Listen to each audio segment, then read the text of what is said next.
Many Jews from Lithuania began to immigrate to South Africa from the Eastern European country in the late 1800s. Not only was there economically motivated immigration of Jews to South Africa, but politically left-wing immigrants chose to move to South Africa above other destinations. I believe my mother's mother had actually been a political activist against the Tsar, but because she had fair here, when she was on a train and the Cossacks were searching the train for agitators, a friendly Cossack allowed her to escape. Many of the Lithuanian Jews who arrived in South Africa in the late 19th century were fleeing repression in Tsarist Russia and so were keenly aware of injustice. Those who came after also faced anti-Semitism and the Holocaust. Resultantly, Litvaks have often striven for social justice for all. This can be seen in the likes of Joe Slovo, Ruth First, Helen Suzman, present-day Tony Leon, and Judge Albie Sachs. From 1880 to roughly 1914, we have this huge wave of Lithuanian immigrants arriving. There are 40,000 of them approximately, and they are the core of the modern South African Jewish community.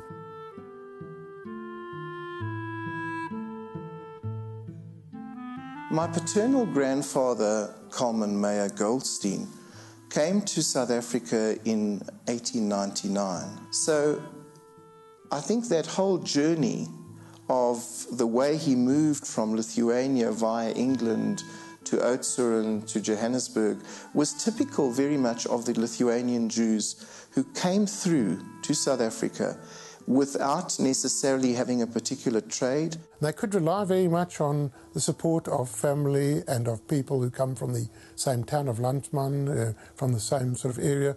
So there's a whole network that they could depend on. So if you arrived, for example, as a young person, what you would generally do is go off often to a small country town and you go and work for somebody. You'd be a store clerk. And while you were a store clerk, you would learn business practices. So you would learn sufficient a language, and you'd learn the business practices. And it was quite a hospitable environment to come into, because it was an environment where the economy was growing and at the same time the economy was highly underdeveloped. He, as many others, became what is known as a trier. It's a Yiddish word, a South Africanized Yiddish word, where everybody tries to do what they can to make a living. And many South African Jews, Lithuanian Jews, or Litvaks as they're known, went through the same process. A lot of them moving to shtetls where they became what is known as smoser, or smos is originally, I think, a Dutch word, which is a peddler, as it were. But often moving from peddling into general dealers or into farming. My mom came as a baby in arms. I think she was 6 months or 12 months, 18 months old, with her mother from Lithuania. Her dad had come here before that. And that would have been around about 1906. My dad, I think, was 6 or 7 or 8 when he came, roughly the same time. He was a little bit older than my mom. And they were fleeing the pogroms. My father's side of the family came from Kovna. My father's mother perished in one of the pogroms of Kovna, one of the onslaughts on the Jewish population. They came here at the turn of the century. It must have been, I don't know, about 1910 or thereabouts. He had no formal education at all. Anyway, they established a little haberdashery shop in Woodstock, in Solari Road, Woodstock, known as Bagrams. That shop exists to this very day. They went to my mother's family to Pretoria, and my grandfather, Zayda, was a tailor, and he became a football referee, and very secular, very warm person, part of public life. His wife became more and more withdrawn and religious. She was also good at sewing, and my mom told me how Her mother would make her very good dresses because she wanted her to catch a good man. In the end, she caught Solly Sachs, who had no visual sense at all and was much more captivated by her spirit and idealism than by any dress that she might have been wearing. Solly's sisters worked in clothing factories. He was in and out of school. He grew up going in and out of school. He worked at a very early age and never really completed his schooling, and became a trade union organizer, general secretary of the Garment Workers Union. They brought with them a great deal of cultural baggage to South Africa. They came from a traditional society, but a traditional society which in the late 19th century was changing in itself. It wasn't the traditional society of 200 years before that. It was a society which was rapidly modernizing. So the Lithuanian influence was very direct for them. My mom used to take her parents to the Jewish theatre, and they would speak Yiddish at home. But by the time I came onto the scene, that had disappeared. The shtetl supported a rich and complex infrastructure of cultural, religious and educational institutions. While the shtetl esteemed learning, the migrants were not the learned. The more professional, the more skilled, the more affluent, the more established and the more pious tended to remain at home. Understand that the Jews of Latvia, or of Woodstock at the time, weren't Orthodox Jews in the sense that we know it. They were very committed Jews, and it was like transferring a Jewish community of Kovna to Cape Town, which I call a shtetl, a little entity of Jews that conducted their own affairs. But the thing with Lithuanian Jews, there was a great ethic amongst Jews to help one another. There was a great sense of responsibility and urgency amongst the early arrivals in South Africa to build a shul. So you found Jews that came to South Africa, to the shtetl, so to speak, of South Africa, to the small dorps in the Cape, and later on as they moved into Natal and the Transvaal, where straight away they would establish a Chevra Kadisha. That would be an organization to bury the dead. And there would be social organizations that would be there to take care of the poor and those people that needed assistance in various aspects of their lives. Vilna was an incredible place of learning, of culture, of rabbinical giants. The Vilna go on. And I think some of those traits were brought with them to South Africa. I think the fact that the South African Jewish community is what it is today in terms of its infrastructure, its commitment to Jewish education, to health and welfare, its keen sense of community is very much a part of Lithuania as it was in those days. In fact, sitting in a shul in Lithuania and sitting in a shul in Cape Town, you could be sitting in the same type of synagogue. They look the same.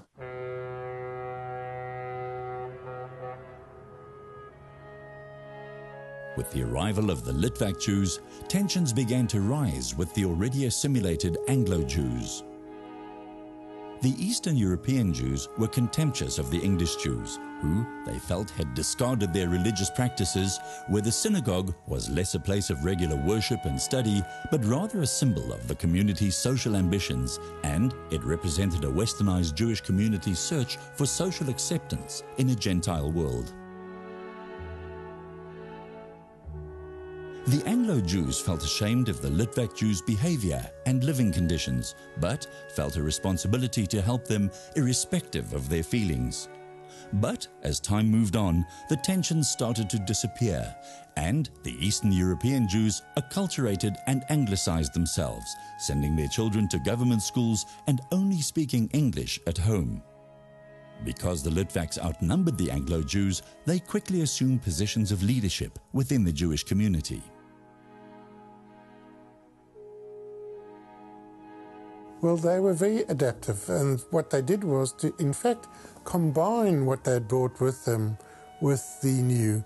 So they keep a lot of the customs, the tunes, they enjoy particularly the foods. Food is terribly important in any immigrant story.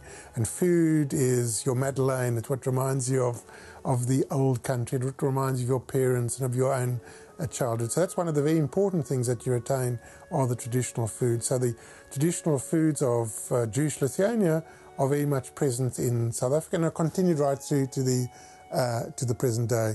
Lithuanian Jewish culture, I don't know how it comes through to me. I like going to New York bagels because of the pierogan and the chicken soup. I like herring. I'm not crazy about gefilte fish, but I love chopped liver. So there's certain tastes like that, and teglach are not like my Auntie Rosie used to make. I think a lot of us have very similar habits, eating habits. Our whole social being is defined because of great-grandparents. I mean, this is great-great-grandparent. Probably eats very similar food to what we eat, and it's a strange phenomenon. Coming from a background that valued education and hard work, it was relatively easy for the Litvaks to adapt to their new home, integrating and assimilating with South Africans, but yet holding on to their Jewish identity. They weren't hugely learned. That's the rather interesting thing about South African Jewry, is that the truly learned, the yeshiva bochers, the people who were going to make a career of that sort, were not the natural immigrants. And so when they come to South Africa, you don't have re-established in South Africa that sort of deep culture of learning, at least for much of the early 20th century when the immigrants arrived. South Africa is not a great centre, certainly is not a great centre of Jewish learning. Jewish learning remains to a very large extent in the old world still. Those people remain behind. But they are very traditional, they're very committed to a sense of Jewishness.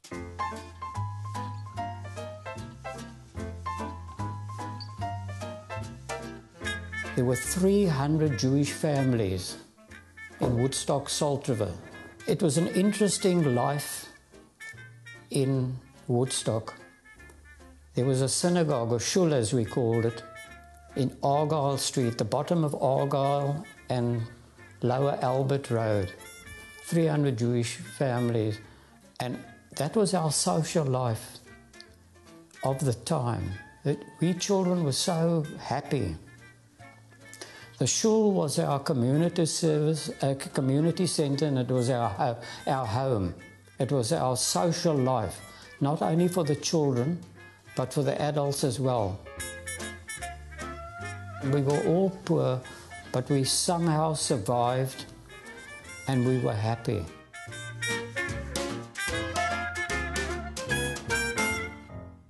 First World War intervenes, and the First World War is highly disruptive in countries like Lithuania.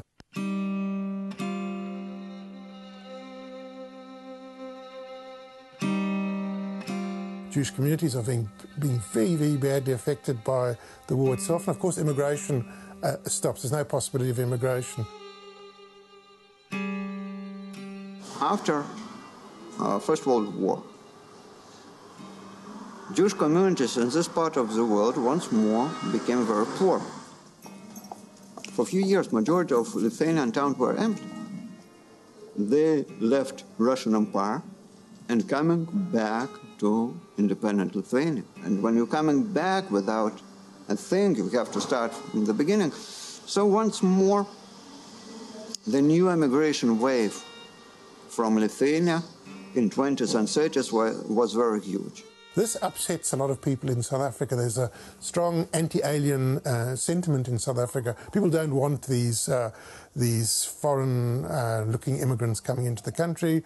It's obviously a combination of hostility to aliens and of anti-Semitism, plain old-fashioned anti-Semitism.